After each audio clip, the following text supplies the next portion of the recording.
તો હાલો આજે વાડીના તાજા રીંગણાનો કાઠિયાવાડી ઓળો બનાવીએ। જોવો તો ખરા કેટલા મસ્તીના રીંગણા ઉગ્યા છે।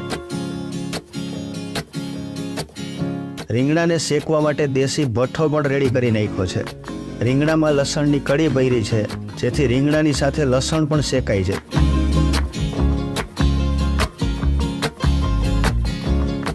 હવે ઓળાના રીંગણા બરોબર શેકાઈને ભડથું થઈ ગયા છે, એટલે રીંગણાને ચૂલામાંથી બહાર કાઢશું અને પછી રીંગણાની છાલ ઉતારી અને એને ક્રશ કરશું। હવે ઓળાના વઘાર માટેની બધી જ તૈયારી થઈ ગઈ છે। વઘાર માટેનું તેલ પણ આવી ગયું છે। હવે એમાં હિંગ, જીરું, લસણ, ડુંગળી, આદુ અને મરચાં નાખીને વઘાર કરશું। હવે એમાં લીલી ડુંગળીના પાન અને હળદર નાખી છે।